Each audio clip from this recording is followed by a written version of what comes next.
Good afternoon. Welcome. So my name is Gi-Yuk Shin. I'm the director of the Walter Shorenstein Asia Pacific Research Center here at Stanford.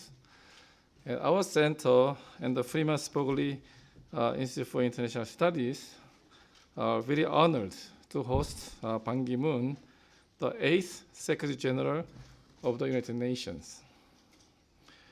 The Secretary General and I have known each other for more than a decade. And we are very happy and lucky to host you again. This is your second trip to Stanford in 3 years. And I'm very grateful that in year 2013, you kicked off a series of events commemorating our center's 30th anniversary. So thank you for coming again to our center. Thank you. So few people are better qualified to speak about the UN, which is 70 years ago to this day came into fruition.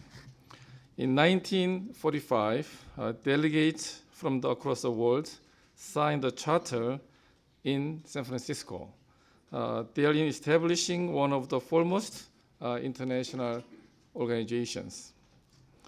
The ties that bind the Bay Area with the UN are pronounced, and the audience here today, all of you, is reflective of the strength of a globally minded population in the Bay Area. I extend special thanks to the Asia Society, the Asia Foundation, and the World Affairs Council of Northern California, who served as co-sponsors for this event. Okay, now I'd like to introduce Ambassador Kathy Stevens, who will introduce Secretary General Ban and moderate a conversation following his remarks. And then we will launch into a question and answer session. As you may know, Kathy held a long, distinguished career in public service.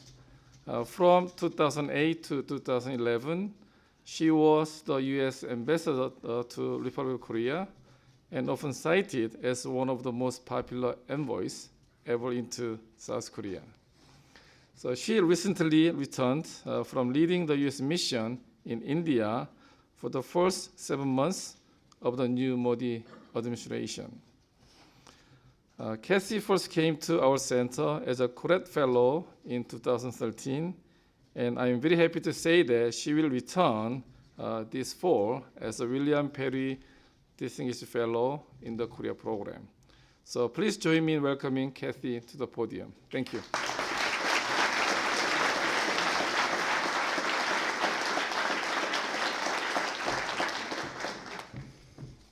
Well, good afternoon, everyone, and thank you so much, Professor Shin. It is such a great honor to join you and join all of you in welcoming back to Stanford United Nations Secretary General Ban Ki-moon. I am absolutely delighted to introduce someone I have so long admired. As Professor Shin already noted, Secretary Ban is the 8th Secretary General of the United Nations, assuming office in 2007. In 2011, he was unanimously reelected by the UN General Assembly for a second term. Now, you've probably heard the UN Secretary General's job called the world's chief diplomat. I've also heard it called the world's hardest job. So maybe they got the right man for it. As Secretary General Ban outlined in an op-ed I read this morning commemorating the 70th anniversary of the UN, during his tenure, he has continued to focus on mobilizing the leaders of the world, the people of the world, around critical global challenges, sustainable development, climate change, human rights. And in that context, I think it's particularly notable that earlier today, I think just before he came down here in San Francisco, the Secretary General's leadership of Free and Equal, the campaign Free and Equal, was recognized with the Harvey Milk Medal. How timely that recognition is, and how it reminds us that Secretary General Ban has approached the toughest challenges with formidable energy, a luminous humanity, and absolute commitment. If you want to get a sense of how much this man does, you can do what I did in getting ready to introduce him. Look on his schedule of travel and meetings on the UN website, or even his schedule in the Bay Area today. But this operational tempo and these qualities have long defined Ban Ki-moon. And I think it's fitting that the UN Secretary General, in this 70th anniversary year of the founding of the United Nations, is a man whose home country is Korea, a country and a life story, his life story, that has been deeply entwined with the United Nations' 70 years of history. In his first decade of life, as a child, in the hills of Chungcheongbuk-do, in the hills in the heart of Korea, Ban Ki-moon experienced liberation from Japanese occupation, followed by national division, a terrible war, and an uneasy truce. And in the midst of such tragedy, national tragedy, human tragedy, and hardship, young Ki-moon's brilliance shone in the local high school, Chungju Godeunghakyo, I believe. It propelled him to what at that time was very unusual, a visit as a teenager to San Francisco. And it propelled him to Korea's top university, from which he joined the Korean Diplomatic Corps. And I really think that his legendary diplomatic career, and indeed it is, was a kind of present at the creation sort of career, shaping rising South Korea's growing engagement with the world.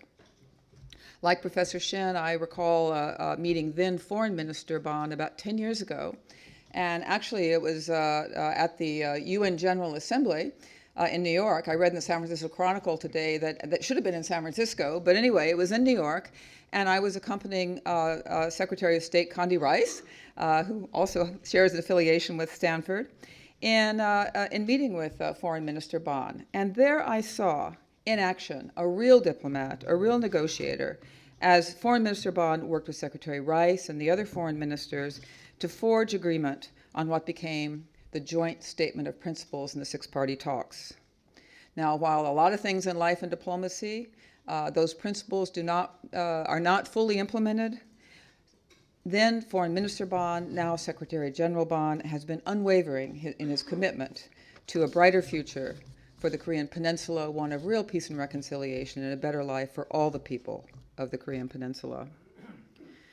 So Secretary General Ban's extraordinary life and career, infused with the humility and fierce dedication that are his hallmarks, have inspired me, have inspired us all. And I think that's why we see such an enthusiastic and overflow crowd here today. Secretary General Ban, we look forward to your reflections today as we mark the 70th anniversary of the United Nations Charter, and to your insights on the United Nations at 70 and going forward. Welcome, Secretary General.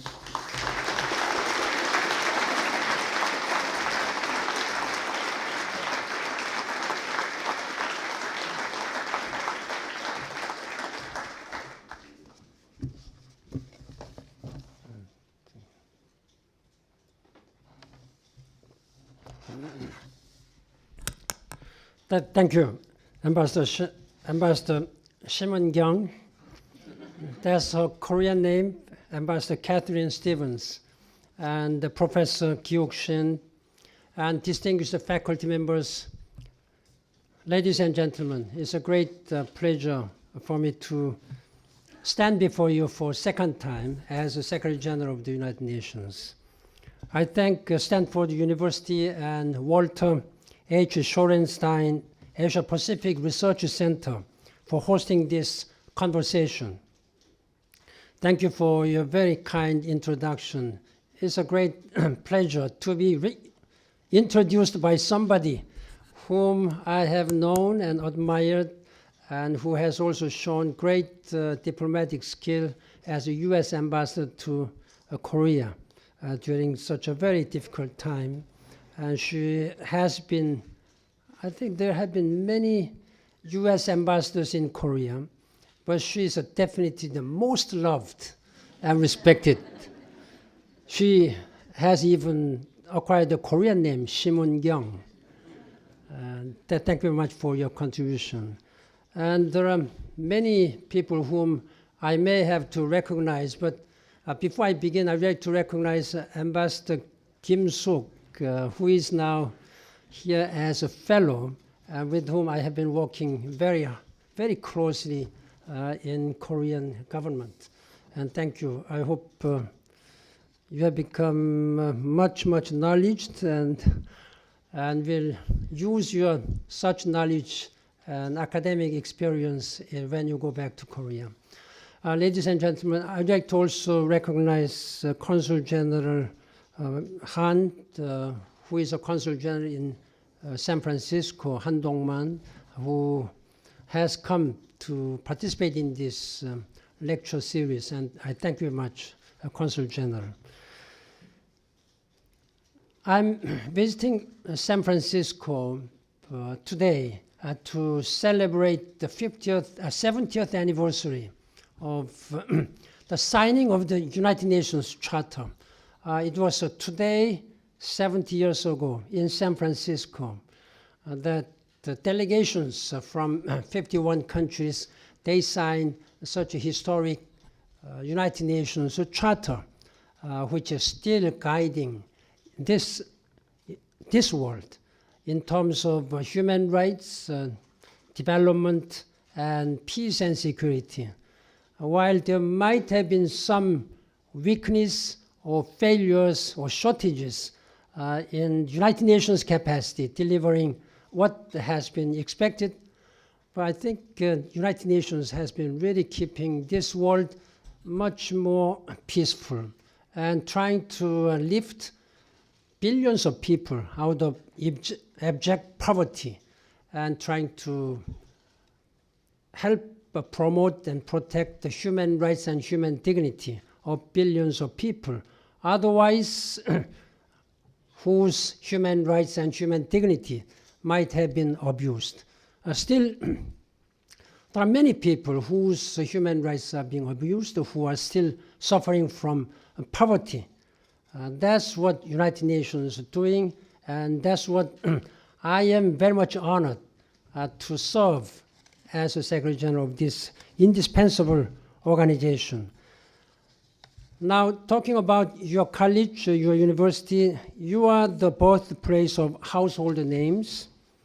Hewlett-Packard, Google, Netflix, Instagram, PayPal, Snapchat, and many more. Many of my senior advisors working in the United Nations are alumni, graduates of this Stanford.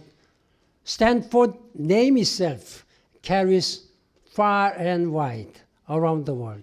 Therefore, you should be very proud that you are part of this Stanford University. And I'm also very much honored to stand here for a second time as a Secretary General. I'm grateful to this institution for its contributions to the world. I always appreciate the chance to visit California. This is the first place I visited outside of Korea when I was just simply 18 years old, a high school boy. I have never traveled outside of Korea. I was lucky enough to have been chosen as one of the 4 Korean students by the American Red Cross Society. There was a meeting in Washington, D.C. I remember that there were about 140 students around the world who came to the United States. They traveled around the United States. My first city I arrived was San Francisco. And there I stayed 8 days in Bay Area, Novato, California. I have, in fact, 2 mothers. One is in Korea. She is 95 years old. I have another American mother, 97 years old, Mrs. Patterson. She's here with us.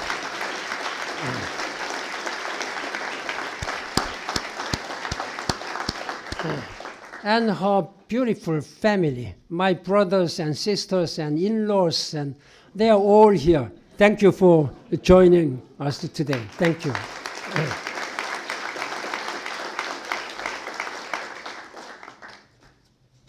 This is the place where I was lit by what I saw, American culture and the way you are leading the world. That's the place. This is the place where I was able to open up my eyes as a global citizen. As you may know, my story, this is well known. I was able to visit several cities. Then after that, I ended up in Washington, D.C., and stayed there 1 week. And I was lucky enough to be one of 140 students to visit President John F. Kennedy at that time in the Rose Garden. Just imagine that such a country boy from South Korea, Chungju, unknown, dusty, and poor, devastated by Korean War. It was just 9 years after armistice agreement was signed. So you can imagine how poor Korea was. From there, from almost hell to heaven, I came to San Francisco and the United States and Washington. At that time, President Kennedy, I cannot remember all what he said, but if I may just say, he said that it was in the height of Cold War. Well, the leaders of the world, there are some leaders of the world who are not getting along well each other. But I think you students, young people, you can do it. And there are no national boundaries these days already. Even at that time, 1962, he said, there are no national boundaries. Only question is that how much you are ready to extend your helping hand to other people. So it was quite the inspiring moment for me. That was the moment which really I decided that I should do something bigger than what Korea could do. That was the moment which really gave me a vision as a global citizen. Then I really wanted to do something beyond transcending the boundaries of the national governments. That's what I'm doing as Secretary General. There are still many people who need our helping hands. 60 million refugees are there as of now. And there are still billion people who go to bed every night with their hungry stomach. There are many refugees and many displaced people. I was one of the displaced persons. When Korean War broke out, I had to flee my hometown. My schools were all bombarded and destroyed. When I went back after the war, there was no classrooms. We had to study on the ground without classrooms. At that time, 16 countries sent their young soldiers, young men, and at that time there were not many women. Then 5 more countries, they sent their medical teams, 21 countries. Then at that time, I do not know exactly how many, maybe there must have been 60, not more than 60 countries of membership, 21. 1/3 of member states, they have sent all these soldiers and medical teams. It was a hugely generous and human support. Because of that, I was able to now serve my country, and now I'm serving the international community, the world. At that time, there's a blue flag of United Nations, blue flag. That was a beacon of hope to us. Whenever I saw UN troops carrying United Nations flag, that was our lifeline. And they sent the textbooks, they sent all food very humanitarian assistance, which I am now doing, sending water, medicines, and all this sack of grains.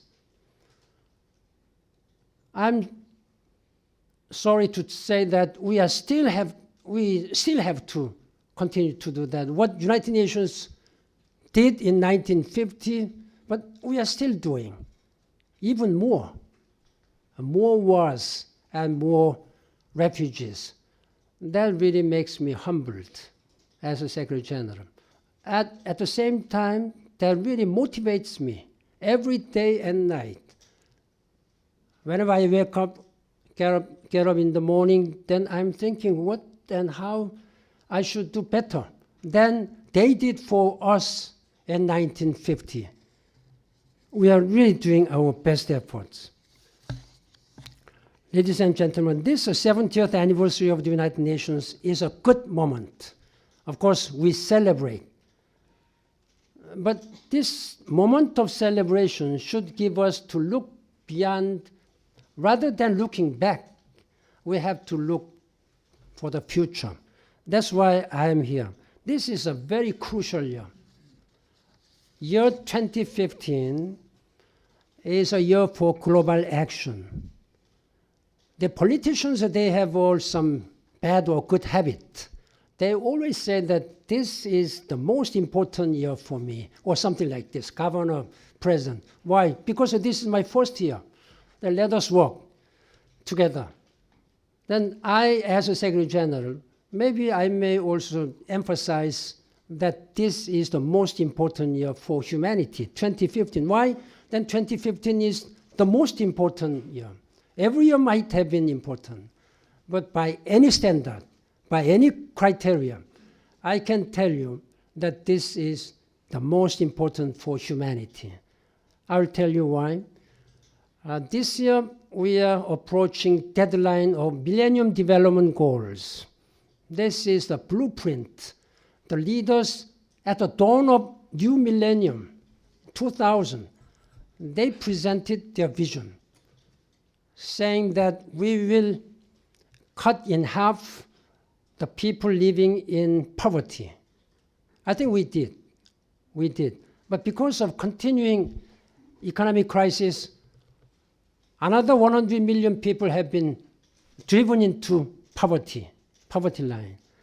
Then we really wanted to have gender equality. That we are a little bit far away from this gender equality. And there are many unnecessary deaths, particularly women and girls, and women particularly complicated with the pregnancy and childbirth, unnecessary mortality, maternal mortality, child mortality. Millions of children are dying from preventable diseases, malaria, tuberculosis, all this. These are all preventable diseases, but you see every day several thousand people, young children, they are dying. That is why we have to shape a better and more far-reaching, more visionary development agenda. That's what we are now doing. In September this year, President Obama and all other leaders, including Pope Francis, will come at my invitation. I expect that they will adopt a far-reaching, ambitious, much more ambitious development agenda with a set of sustainable development goals. This should be a sustainable in social, economic, and environmental area. This Millennium Development Goals, what we have been saying, MDG, has been mostly on poverty eradication and preventing human lives. But this should be far-reaching, including caring about our planet Earth, where we are now living. So this is a people-centered and planet-friendly. So we are covering all spectrums of our life, social, economic, and environmental, planet Earth. You just, when they adopt 17 goals and the United Nations. Tell me which is not covered. Second, by December this year, we have to adopt a climate change, universal and very ambitious and applicable to all the countries of the world. We must have this one. The member states have been discussing during last 20 years without taking any action, even abusing their privileges of living harmoniously with nature. You cannot fight against nature. You cannot negotiate with nature. Nature just goes in its own way. Then answer is not quite evident. As a human being who has to have wisdom to live harmoniously as what nature tells us. So we have been abusing our nature. The people seem to believe that we have two planet Earth. No, we have only one. We have only one Earth. There is no second Earth where you can move when we will have abused this planet Earth. That's why I have made this climate change as a top global agenda. I think we are moving toward the right direction. You should know that when you live in the United States, you simply do not understand what is happening beyond the boundary of the United States. How many people are suffering from poverty, drought, inundation of floodings, and also these diseases. That's why we are working very hard. This year, if we do not take action this year, we will have to regret many years to come. Regret for our succeeding generations, our children, great-grandchildren. We will be abusing and abandoning your moral responsibility as a human being. That is why I'm really asking world leaders to be more focused and more committed to make this happen this year. That's why I emphasized it today, celebrating 70th anniversary of the United Nations. Now then, ladies and gentlemen, is it only this development? I think we are still suffering from these wars. The international community has been committing and pledging that never again. Of course, we have been able to prevent any third world war. There has been no such a third world war. We may say that we have been able to keep our promise, which has been stated in Charter of the United Nations, to save succeeding generations from scourge of war. That we have done. But there is no guarantee. But there have been genocide. In 1994 in Rwanda, 1995, just 20 years ago, in Srebrenica, there were hundreds of thousands of people were killed. That we committed that there should be never again. But this never again commitment has been broken, unfortunately. We are in the 5th year of a devastating conflict in Syria that continues to worsen. Humanitarian suffering in Yemen is affecting millions of people. Just 10 days ago, I was in Geneva. I brought 2 warring parties to Geneva. We have not been able to have a good solution yet. We are still working. South Sudan, the world's youngest country, is suffering from 18 months of civil war. More than 4.5 million people are severely food insecure. These and other conflicts along the poverty has driven 60 million people internally displaced and refugees. That's a serious issue. United Nations is working hard to address these challenges.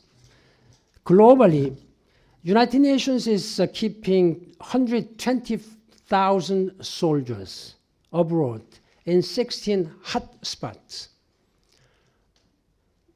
Jokingly, I'm saying that I'm most powerful leader in the world, only next to President Obama. Why?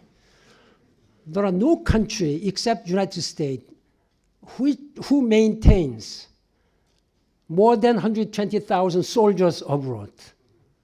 Even UK, France, or no country. They normally keep less than 10,000 soldiers. But I'm the commander-in-chief of 120,000 soldiers. This I'm just jokingly saying. Of course, I do not have that power like President Obama. We are really trying to save human lives from abhorrent crimes, human rights abuses and violations. Many now had to be deployed in the places where there is a little peace or no peace at all to keep. But still, United Nations has to be there. As you may remember, when Korean War broke out, there were almost 300,000 soldiers coming from all around the world, with millions of casualties. That was the first time for the United Nations to enforce peace, to make peace. But these days, we do not have that kind of enforcing soldiers. We are keeping peace. When there are fighting, warring parties, we just go in the middle and try to keep them at bay, just to try to keep. But these days, unfortunately, we have to send our young men and women where there is no peace to keep. That's why we have a lot of casualties now.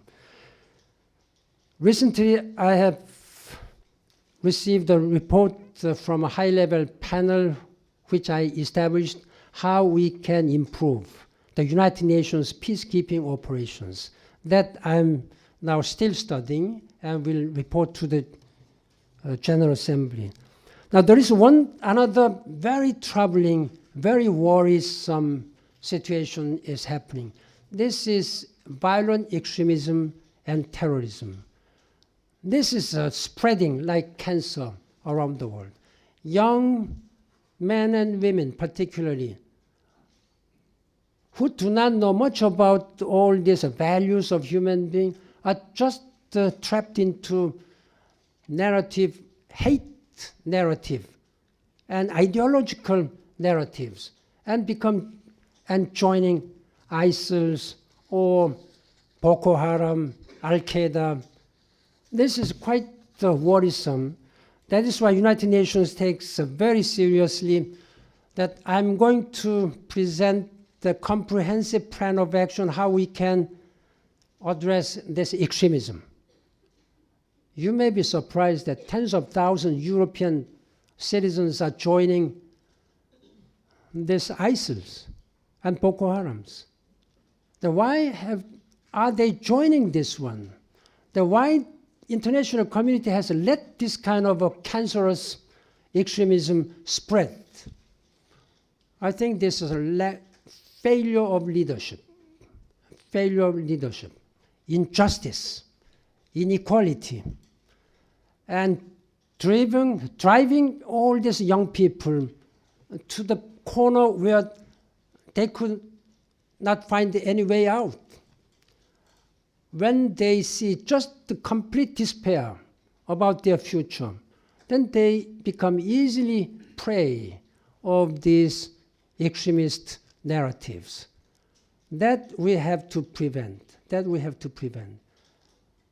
That's one of the top priority of the United Nations, in addition to all development issues.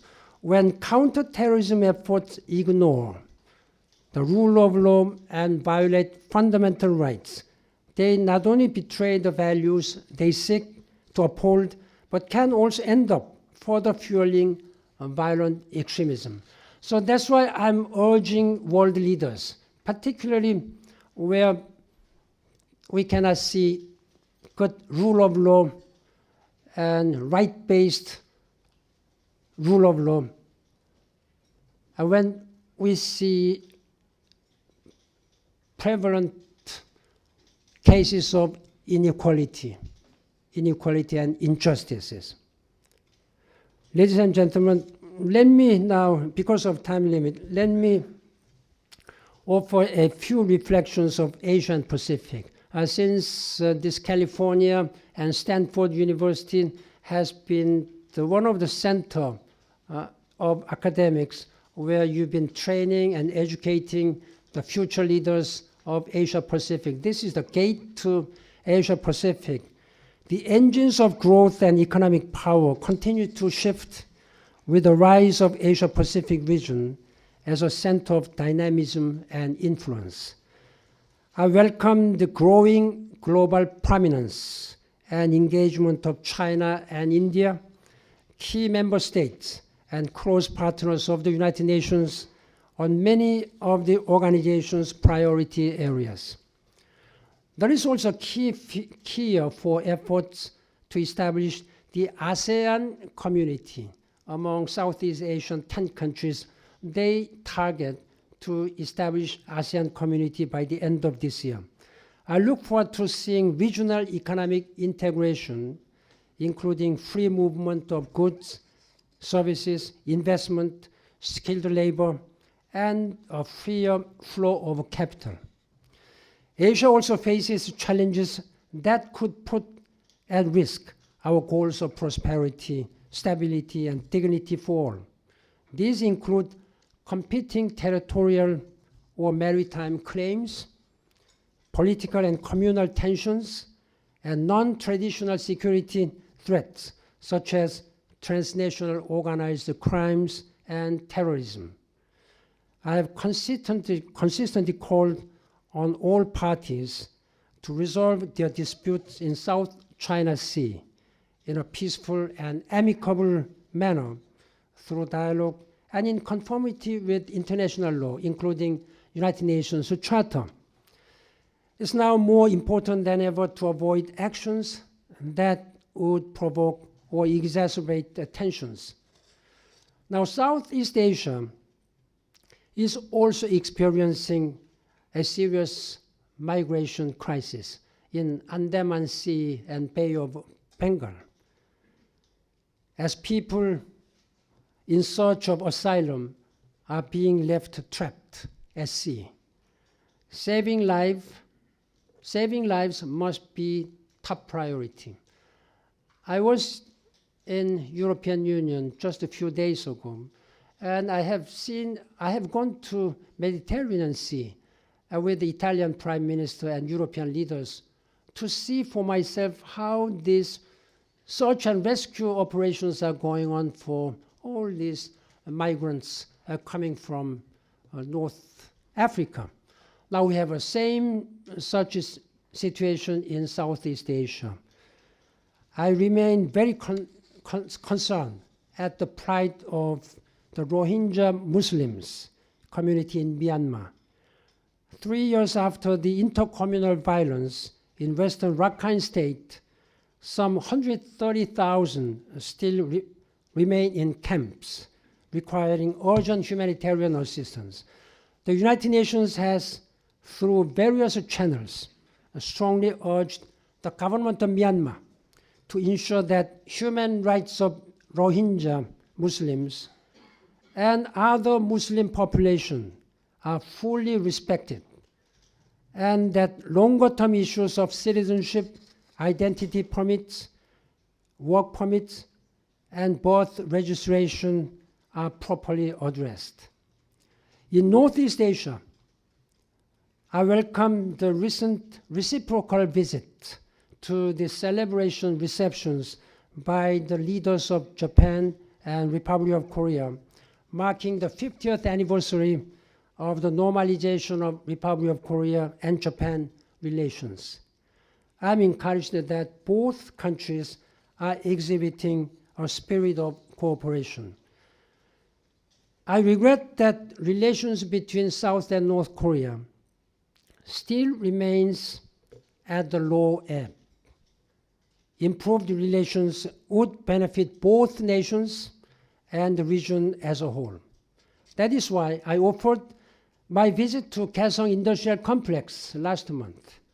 While I regret the DPRK's sudden cancellation to my visit to Kaesong Industrial Complex, I remain committed and dedicated to doing whatever it takes to contribute to improving inter-Korean relations and promoting reconciliation and stability on the Korean Peninsula.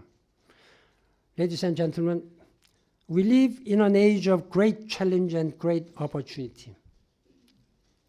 This university stands at the forefront of our quest for solutions.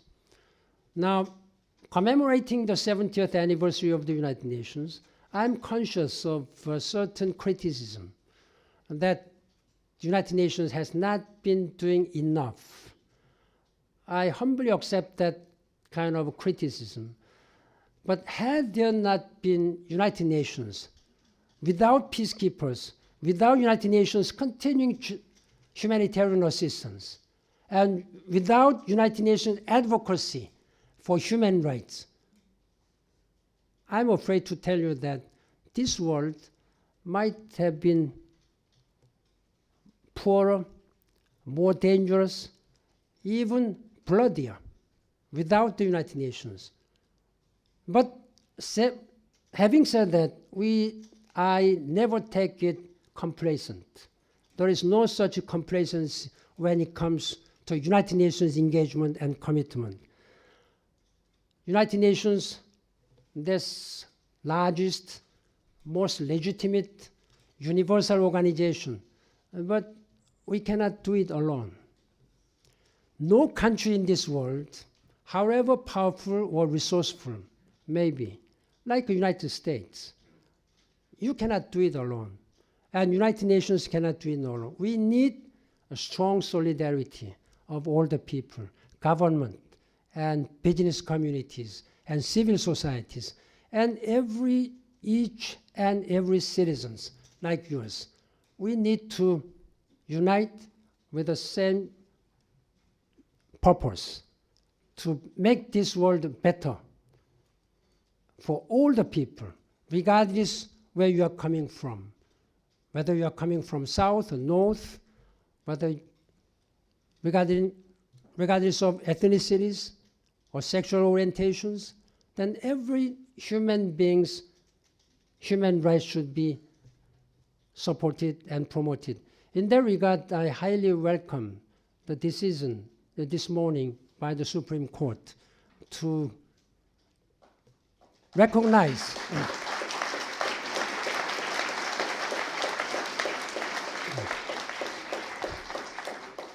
you already know what I was going to say.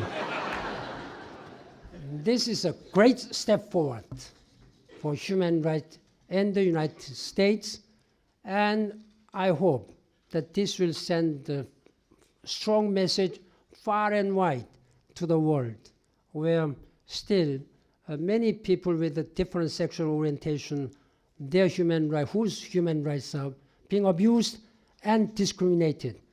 Again, this is a very historic day, and I'm very proud to work as Secretary General of the United Nations. And I count on your continuing commitment and leadership and work as a global citizens. I thank you very much for your attention. Thank you.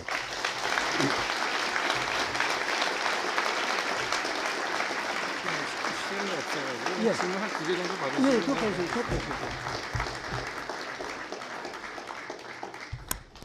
Okay, thank you, Secretary General, for your wonderful remarks. Initially, we are going to have some panel discussion with Casey Stevens, but now he has other schedule in the city, so we have only like a few minutes for Q&A. So I think we'll take maybe a couple of questions from the floor, and then maybe he can come back a third time, right, in a couple of years. So Yeah, 초대해 받으시겠어요? Okay, yeah, maybe. So can you just say who you are then? Yeah. Hello, Secretary General. My name is Nick Bilogorsky. I'm the president of charity called Nova Ukraine. Last year, United Nations Security Council passed Resolution 2166 concerning the shoot down of Malaysia Airlines Flight 17, which killed all 298 passengers and crew in Ukraine. As you know, Russia is fighting a war in Ukraine, and there is now more than 1 million refugees and internally displaced people in Ukraine. So my question to you is, what can and what will United Nations do to enforce the resolution, to help the victims in Ukraine, and stop the illegal Russian invasion and occupation of Ukraine? Thank you. Since the outbreak of this Ugandan crisis, I have been continuously engaging with President Putin and Russian leadership, and also Ukrainian leadership, President Poroshenko.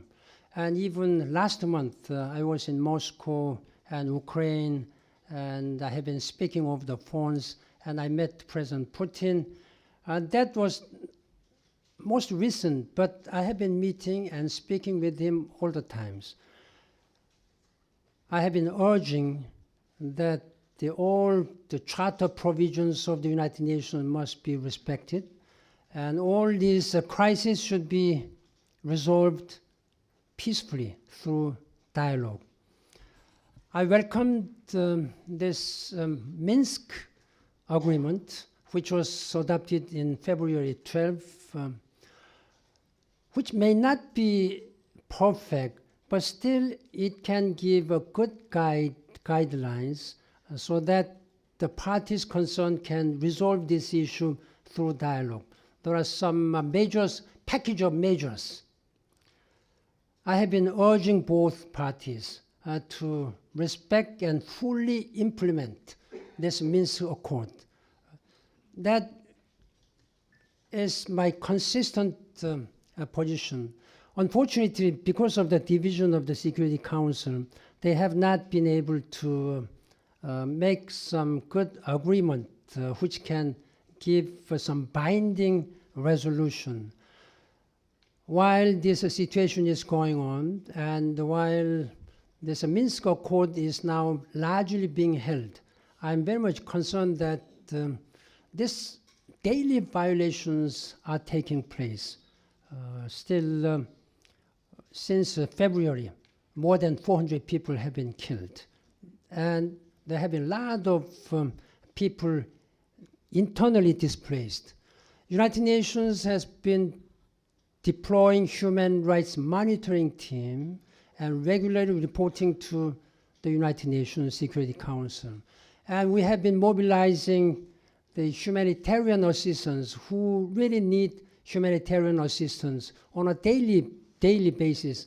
We will try to expand this kind of a capacity of delivering humanitarian assistance, but it's important that parties concerned, they have faithfully implement this Minsk Accord.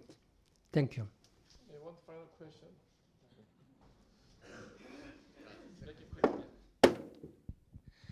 James Chen. I used to be the visiting scholar of the APAC. Today is my little son Dan's birthday. He asked me, what is the UN? How can I tell him in a simple word for a 8 years old the kid? What's the UN? UN welcomes all, particularly young people who would work for world peace and the human rights and the sustainable development. Our doors are wide open. We do not discriminate. When it comes to the opportunities, I can clearly, proudly say that United Nations is the most impartial organization.